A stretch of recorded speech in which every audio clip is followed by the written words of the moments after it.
Hello again. Thanks for joining us. This is Astronomy Daily. My name is Andrew Dunkley, your host, where we talk about astronomy and space science news from around the globe and the universe.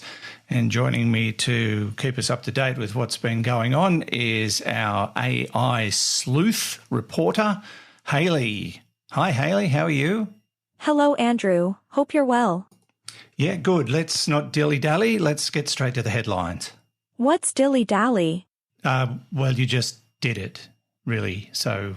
I don't understand. Well, maybe Google it. Okay.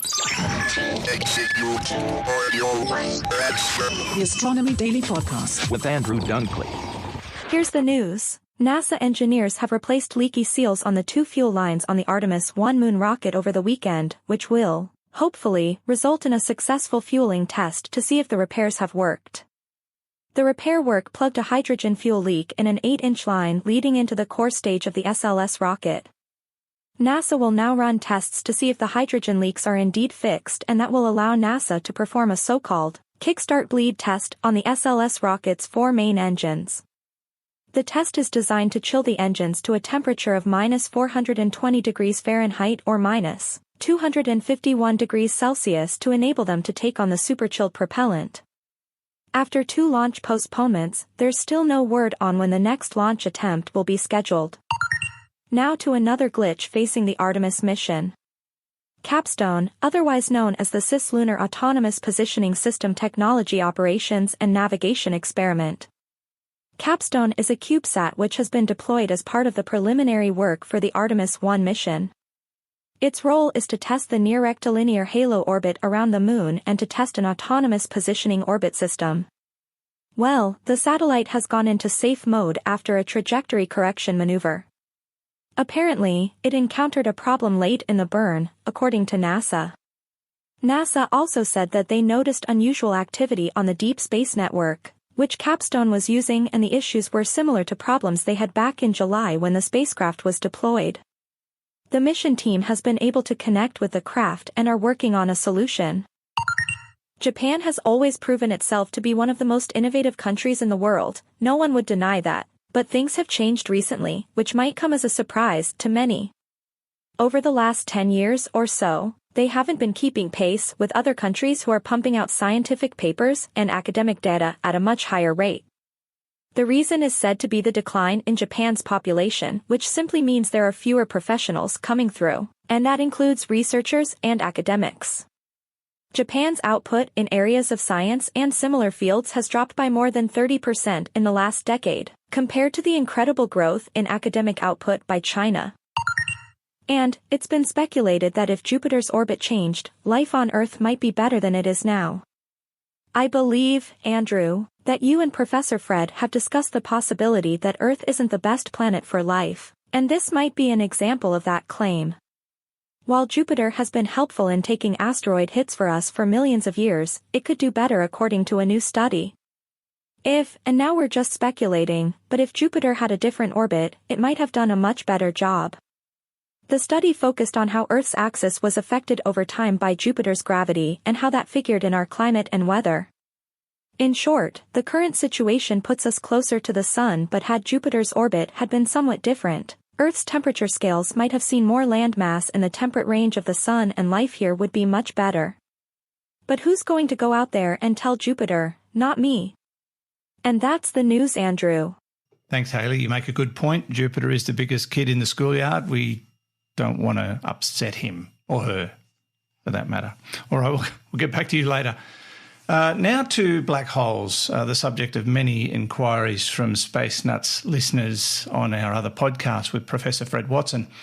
Back in 1963, a mathematician named Roy Kerr found a solution to Einstein's equations that precisely described the space-time outside, what we now call a rotating black hole. It's been 60 years since then, and researchers have been trying to show that these Kerr black holes are stable. Now, to do that, researchers needed to subject black holes to minor disturbances, which, had to be done through electronic modelling. And then they wanted to see what happens to the solutions that describe these objects as time moves forward. Well, the results are in, and it does indeed look like they've reached a milestone in the mathematical development of general relativity. There were 4 serious attempts to destabilise a slow-moving black hole, and they were lucky enough to see the consequences of their experiment. The latest paper is a collective achievement and a new contribution to be viewed as a triumph in the field. The researchers, though, didn't determine precisely how small the ratio of angular momentum to mass had to be in order to endure stability, but stability is what they found in slow rotating black holes. Now, getting past the restriction will require quite a bit of work, and they're not sure that they'll succeed. It does appear that what they've discovered or confirmed only occurs to slow rotation black holes.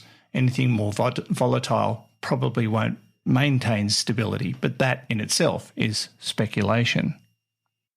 From black holes to brand new satellites, Europe's first Metostat third-generation imager, or the MTG-I-1 satellite, which leaves the south of France at the end of the month aboard a ship bound for French Guiana, where it will be launched, is a satellite that's in the very last stages of being checked and ready for shipment. The ship carrying the MTG-I-1 satellite set sail from Marseille, or will set sail from Marseille on September the 26th. And once it's reached its location around 7 weeks later, MTG-I-1 will be ready for launch.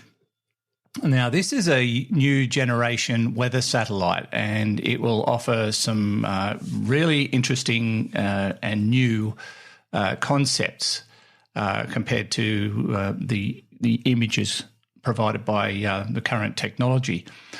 Provided by the Metostat second generation, it's a real-time lightning imaging and infrared sounding capable unit for early detection of severe storms, basically.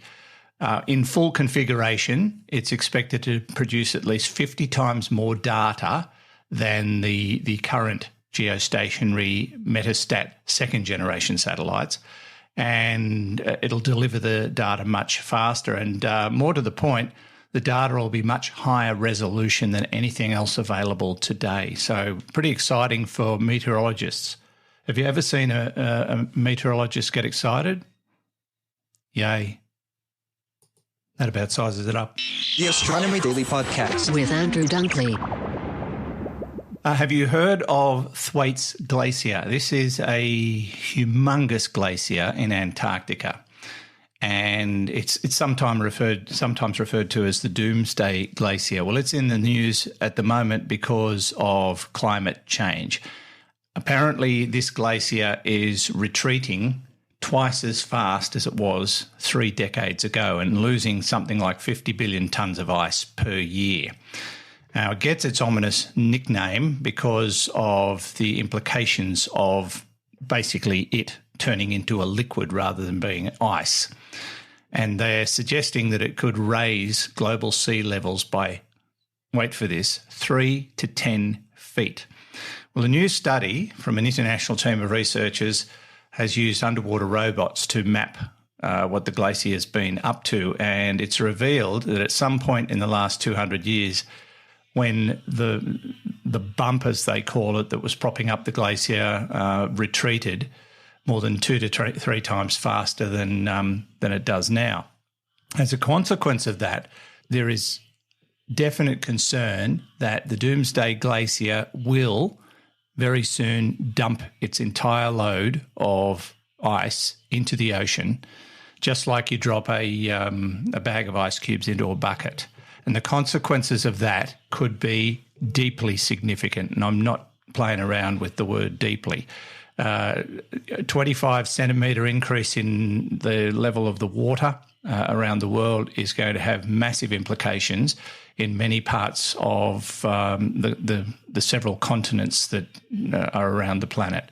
the Pacific Islands, some of the lower points of Louisiana and many other of those marshed areas of the United States could all be affected by this increase in ice melting into the ocean. And how fast will it happen? Well, in real terms, it's instantaneous, but we would notice changes within 6 months of the occurrence. So, yeah, there is a lot of concern about what's going to happen to lots of land as a consequence of Thwaites Glacier suddenly losing all its liquid. And that's only part of it. There's also the implications for global weather, which are already showing signs of being quite severe at times because of climate change and global warming. Last but not least, I think we need something lighthearted to finish off, don't we? Well, let's go to the United Arab Emirates and the city of Dubai, which, if you've ever been there or seen it on TV, you know it's a fairly ornate city with grand buildings and billions of dollars worth of infrastructure sort of etched into the edge of the desert. Well, now they're going to build a $5 billion moon. Yep, the lunar surface. Not a real one, but a mega resort in the shape of our nearest neighbour. Canadian architectural company Moon World Resorts has announced plans to build this resort at a cost of $5 billion, and it will basically look like the moon in the middle of Dubai. The area around the resort's lunar surface is designed to give you the sensation of being on the top of the moon, walking on the moon, just like all those astronauts did so many years ago. Visitors will also be able to book one of 300 private boutique residences while they visit the facility. The building will also be a hub for space agencies and astronauts planning their future missions into space. So, yeah, there are many motives behind this, but big bucks is probably the main one. All right, we're nearly done. Anything more from you, Halley? Yes, I looked up dilly-dally. And? You tricked me. I did. That's what humans do. We like to do that to each other. You'll get the hang of it. Anyway, we've got to go. Bye, Halley. Bye. And from me, Andrew Dunkley, thanks for listening. Don't forget to visit us online at spacenuts.io. Click on the Astronomy Daily tab and check out those stories and more, the ones we've just been talking about, and subscribe to the newsletter while you're there. It's absolutely free. And please, more and more reviews. We'd love your feedback. And the more reviews we get, the more people who listen to Astronomy Daily, and we keep our family growing. Until next time, this has been Andrew Dunkley for Astronomy Daily. The Astronomy Daily Podcast with Andrew Dunkley.